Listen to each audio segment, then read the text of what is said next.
In this video, I want to talk to you about how to close a higher percentage of deals and how to close more deals overall. And it's all centered around a single concept, which is the belief continuum. All right, and so if you think about this visual that I have right here, so you've got your salesman here and you've got your prospect here, right? And you see this bubble that I put over their head. The prospect has no bubble inside, it's completely empty, and they might have a negative bubble as well. And then you've got the salesman who's got his belief bubble. So many people like to think, like, do you believe in what you are selling, right? They ask the question as though it's a binary answer, yes or no, I believe or I don't believe. But it would be much more accurate to say, to what extent do you believe in, right? Because belief is not a binary question, it is a continuum. It is how much do you believe in what you are selling? Because if you thoroughly, 100% believe with all of your heart and mind that what you are selling is true, I guarantee you that you will sell significantly more. And so what I want to show you is these two equations that I wrote down as simple equations for how to actually sell. Many people focus, I would say a disproportionate amount of people focus on the skill of selling. And there absolutely is a skill to sales. You have to know exactly what to say and you have to know how to say it. But you can shortcut that path to success by having conviction.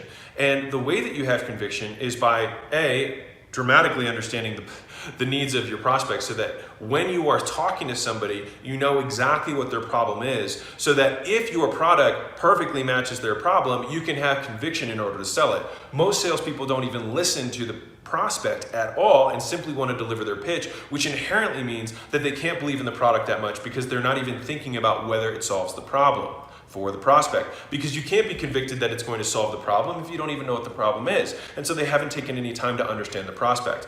Most sales training is currently focused on educating salesmen around the product, when it should be most of the time focused on educating the salesman around the prospect and their problems, not the product. All right, key understanding shift that has to happen when you're educating a sales team and or yourself. And especially if you're entering a market that you are not the avatar, right? One of the reasons that many successful businesses happen from somebody who suffered from a pain and then went to go solve it for themselves and then ended up solving it for other people is because they desperately and they so clearly understand the thoughts, needs, and pains of the prospect, and they know how the product solves those problems. The first equation here is for increasing closing percentage. And so if it's you that's selling or if it's a sales team that's selling, it's the skill of sales multiplied by the extent to which you believe. It is not yes, I believe, no, I believe. This number can be 100, right? And the thing is that I believe that this number of conviction can grow far higher than what skill can give you. You can be a very skilled salesman, but let's say the skill of sales is 1 to 10, right? I'll put this on here so everyone can see it. Let's say your skill of sales can be 1 to 10. I believe that your beliefs around conviction can be 1 to 100. Right? So even if your skill of sales is a 2, you could have 100 belief and I guarantee you that you will close, because people can sense whether you believe what you are telling them is true. And they believe that what you are selling them is going to solve their problem, right? And so most people, most sales teams, most sales managers do not focus enough on this bubble, which is conviction, which is this part of the equation, right? If you think about what sales is, it's fundamentally a transference of belief. And so how can you transfer an empty cup? How can you transfer a cup that is only 1/3 full into another empty cup and expect it to be over the threshold of the amount of belief that's required for a prospect to make a purchasing decision? Of course not. Right? And so we still try and get the person to say a certain thing or pause in this way or have this tonality or this emphasis, and that is important, right? And there's definitely a place for that. You have to have the basics of sales in place, but a much, much bigger lever that is often and most underutilized or unutilized at all is the conviction or the extent to which the salesman believes in what they are selling and to what extent it can help solve the prospect's problems. All right? And so that will influence the closing percentage of an individual or team. The second piece is going to be the work ethic, right? So a lot of people have probably seen really good closers versus really bad closers based on their closing percentage, but also total number of deals closed. Personally, when you have somebody who has really high work ethic, then they can make up for a lower closing percentage by having more activity. So that means that they are following up with their pipeline faster. They are following up more times, right? They are reaching out to people on their own in their own time to give themselves more opportunities, and they can compensate for a low closing percentage by simply having more at-bats, right? And so if you think about the expert salesman as having these two things together, which is you want to have a high closing percentage and you want to have lots of units sold, all right? And so there's 3 variables here. You've got skill, you've got conviction, and you've got work ethic, but conviction counts twice. Because if you believe that what you are selling is genuinely going to help people, you will follow up faster. You will follow up more religiously. You will follow up as though you were trying to help someone. And so let me ask you this question as a good mental thought process.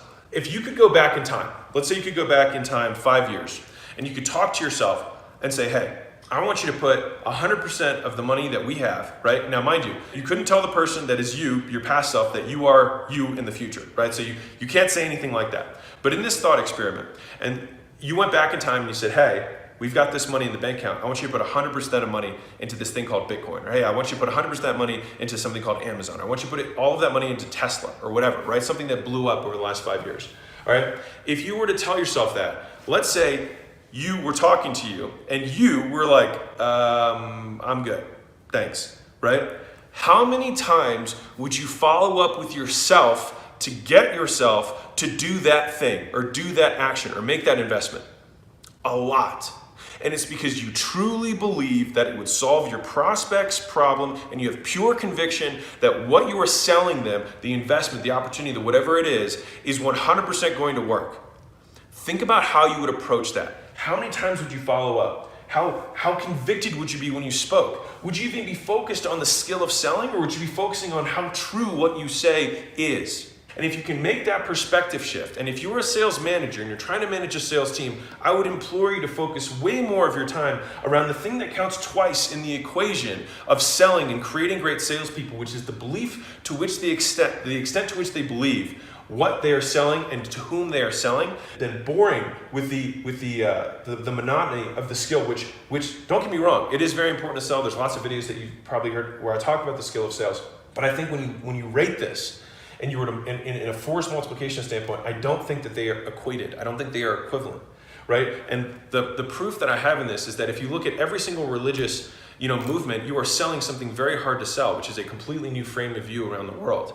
The people who believe this, many times they don't train them in the skill of selling. They just get them to believe wholeheartedly in what they are selling. Right? And so if your salesmen and your sales team are not drinking the Kool-Aid quite literally of the products that you sell or the services that you sell, then that is your problem, not whether or not they are clarifying the problem in the beginning. Now they should, because they should be listening and they should believe, they should make sure that the prospect is going to be best served by this, right? But big picture, if you fix this, everything else will happen. And I'll tell you, this is the one last story around this. If you believed wholeheartedly in the solution that you are selling, would you not then spend lots of time honing your skill? Probably, because you would want to help more people because you believe in the thing that you were selling them, right? Would you not, if you believe in this thing wholeheartedly, follow up with as many people as possible, be quick to respond because you know how much it's going to change their life? Probably. And so I think that just like Simon Sinek says, start with why, I believe that the skill of sales is fundamentally a transference of belief. And we do need to start with why for salespeople. Have you ever looked at yourself in the mirror and thought, wow, I should be further ahead by now? If you're trying to make money online or start your first business and feel overwhelmed, you're not alone. Every day you see other people succeeding and you wonder, why am I not succeeding? Maybe you don't like your job or you're unfulfilled. You want to do something you love and make money, but you feel stuck, bored, confused, or maybe all three. I get it. I spent years in the exact same spot, afraid to fail, but ashamed of being afraid. And it wasn't until I paid another business owner to teach me how to run a local business that I felt comfortable starting my own. He showed me the ropes and gave me the confidence to start. And after scaling my local gym chain from learning this stuff from him, I started a company called Gym Launch, which I sold years later for $46.2 million. Now, what I want to do is repay the favor. I want to show you the ropes the exact way that business owner did for me. And as the person with the largest community on Skool, which I'll tell you about in a second, I can show you exactly what to do. You can start your own online community business today with all the things I didn't know when I started my first business for free with the Skool games. So imagine building a business being as easy as playing a video game with step-by-step instructions, live workshops, real-time leaderboards, and new friends to make it fun. If all that were true, would you at least be interested? Okay. Now, you might be wondering, well, what exactly is Skool? How do the Skool games work? How much does it cost? Do I need to be an expert? Do I need an audience? What are the prizes? Great questions. Let me break it down for you. Skool Games is a fun, easy way to build your online business. No experience or followers needed. Just simply choose a painful experience you overcame, something you find interested or you're passionate about, or some skill you learned throughout your career, no matter how small. It could be as simple as, a better way to organize folders, or meal prepping for kids who have food allergies, or travel hacks. And then all you have to do is just invite people to community about overcoming that pain, following that passion, or learning that skill. And we'll show you exactly how to build it and monetize it on your first try. Now, if that sounds insanely simple, that's because it is. So check it out. More than 1 out of 2 people who start a paid community in Skool make money. That means by your next reunion, instead of answering, what are you up to these days? You could be answering, how'd you do that? And could you help me? And the thing is you probably could, because it's not that hard. Right now, people are paying hundreds, sometimes thousands, to get into digital communities the same way they do nightclubs or cafes. Just think about it as a place where lots of people who want to talk about the same stuff can gather together, and people pay to get in. And the crazy thing is people are selling courses and coaching programs for thousands and tens of thousands on how to build a business like this because it's so profitable. But what if there were a faster, easier, zero-risk way to learn how to do this for yourself? What if you could learn how to start, scale, and monetize an online group the right way on your first try for free? Would you at least consider it? All right. So for those of you who want more out of life, an online community takes the least amount of time to get started. You can literally make money in hours. It requires the least skill. If you can invite people to a party, you can make this business work. And you don't need to be an expert. You just invite those people and let them do the heavy lifting for you. It's kind of like Wikipedia. Wikipedia is not the expert at anything. They just bring the people together, and then they are the online de facto experts. It's even faster than building a course or starting a coaching program because you don't need to have all the answers for that exact reason. Interested yet? Good. Because Skool Games was designed to smash through every obstacle that once stood in the way of starting an online business. It's why we have such an insanely high success rate. We've obsessed for years about removing everything that stops people from succeeding. And that's why with the Skool Games, you can succeed without an audience or expertise. Because let's face it, most people don't. And so we had to figure out a way to help people win. And of the 5 out of 7 communities I talked about earlier who won the Skool Games in their first month, only 2 of them had organic followings before they started. You don't need any fancy software, calendars, payment processing. Everything you need is already built into Skool. And you don't even have to know what your community is going to be about yet. I'll show you how to pick it. It's simple, and you can do it in less than 20 minutes. And if you're wondering, well, how do I get people invited to my community? Don't worry, you don't have to ask people you know. We've made it simple to crowdsource your community, just like Evelyn did through Skool itself on the millions of users we already have on the platform. As for tech skills, you don't need any. If you have the technology to watch this video right now, you already have all the tech you need to start, scale, and succeed. So what happens if you sign up right now? Well, you'll follow our process, you'll build a paid community about whatever it is you love, and if you become one of the top 10 communities on the leaderboard, you'll join me and other successful community owners here in Vegas. And even if you don't win the first month, you get to keep competing every month until you win. And then you can join all the alumni and all the past winners to get to the next level. Worst case scenario, you join, you do nothing, you decide to quit and walk away with thousands of dollars worth of knowledge that you can take with you on whatever business venture you want next. Best case scenario, you take a zero risk move and change your life forever. Or maybe you're just like Kyle, who's never won the games, never got in the top 10, and just built a community that makes him $4,664 a month in recurring revenue. He didn't win any awards, but would 3, 4, 5 grand a month change things for you? If so, then you're in the right place.